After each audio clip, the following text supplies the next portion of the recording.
La revue de presse ou la synthèse des articles des publications sur Radio Kaloum.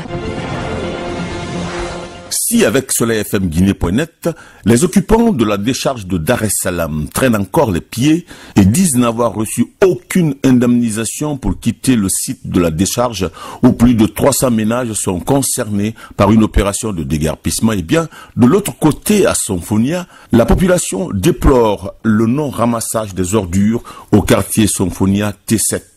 Les camions ne sont pas déployés pour ramasser les ordures. Avec l'agence guinéenne de presse, l'AGP, l'agence nationale d'assainissement et de salubrité recherche encore des sociétés privées professionnellement reconnues dans la collecte et le transfert des déchets. Ces professionnels vont s'occuper de la gestion des déchets solides et liquides dans la ville de Conakry. Gestion des ordures à Conakry, un opérateur privé attendu avant le mois de juin à Conakry. Conakry qui produit par jour 1200 à 1300 tonnes d'ordures selon Guinée News. Conakry vit au rythme des immondices qui jancent les rues et obstruent les caniveaux. Et plus à l'est, l'usine Rinfa Industrie de Chine serait au cœur d'un scandale de pollution environnementale. Selon Guinée News, l'usine pollue actuellement l'atmosphère à Xigiri. La direction locale de l'environnement décide de relocaliser l'usine. 8 millions de francs guinéens sont même versés contre l'application de la décision. La relocalisation de l'usine est retardée. Or, le document d'inspection indique que les promoteurs de l'usine n'ont pas réalisé d'études d'impact environnemental et social. Et sous le fil de Guinée News, le ministre de l'Industrie et des PME exclut toute industrialisation dans le désordre et dans l'insécurité des concitoyens. Thibou Camara annonce d'ailleurs des mesures destinées à définir désormais les conditions d'installation des unités industrielles dans notre pays. Des inspections régulières sont également annoncées dans les unités industrielles pour s'assurer du respect des normes requises de sécurité et d'environnement. Un accident a même fait 2 morts et des blessés le 12 décembre 2018 dans une usine de fabrique de fer à béton. Et depuis, les travailleurs revendiquent l'amélioration de leurs conditions de travail, écrit Guinée News. Parallèlement, avec Radio Environnement Guinée, la mangrove est en danger sur le littoral guinéen.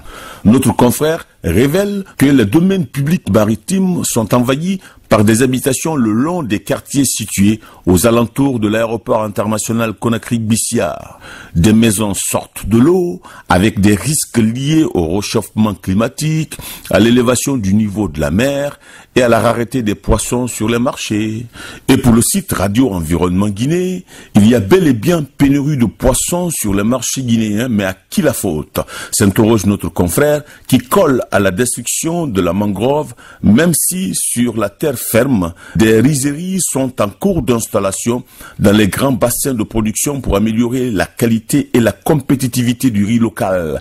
Près de 2 millions de tonnes de semences de riz ont été distribuées par le réseau des producteurs sémenciers pour les campagnes agricoles 2012-2018, statistiques données par la ministre de l'Agriculture et du Social, pendant qu'une collision entre un camion à 2 plaques d'immatriculation et un minibus fait 4 morts et des blessés sur l'autoroute Fidel Castro jeudi, Guinée7.com constate un retard dans le dégel des salaires des enseignants grévistes. Et malgré l'assurance donnée par le ministre du Budget, le SLEG et l'USTG se disent très inquiets par rapport au respect futur du protocole d'accord et même des négociations avec le gouvernement. Si le dégel des salaires prend déjà 20 à 22 jours, combien de temps faudra-t-il pour les autres points de revendication, s'interroge le SLEG. En attendant, Guinée News estime qu'il y a plus de 22 milliards de francs guinéens à repartir entre les enseignants grévistes au titre de 3 mois de salaire gelé. En politique, verdict de la Cour suprême dans le contentieux électoral UFDG-RPG à Matoto, la Cour suprême se dit incompétente de statuer sur la reprise des élections communales à Matoto. Et sous le fil de Guinée News, l'avocat de l'Union des forces démocratiques de Guinée, maître Salif Beavogui, crie victoire. Mais à l'opposé, et pour l'avocat du ministre de l'administration du territoire, la partie civile s'est trompée de juridiction. Mais avec Guinée7.com, Kalemodou Yansane de l'UFDG est débouté à la Cour suprême dans l'affaire mairie de Matoto. La Cour suprême se déclare en tout cas incompétente sur la requête du député UFDG Kalemadou Yansane. Et puis, autre sujet de polémique dans les publications de la place, l'affaire du 3e mandat et la tenue des élections législatives.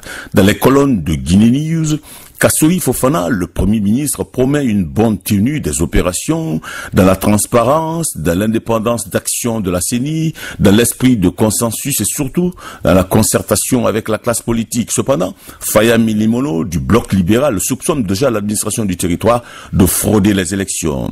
Et sur le fil de Soleil FM Guinée.net, les activistes appellent à une mobilisation citoyenne des acteurs de la société civile. Ce, au moment où Guinée7.com constate un risque d'implosion à l'Union des forces démocratiques de Guinée. Si le Baldé et Ousmane Gawal Diallo seraient en guerre larvée pour le poste de vice-président chargé des affaires politiques de l'Union des forces démocratiques de Guinée. C'était la revue des publications aux presses hebdo sur Radio Kaloum.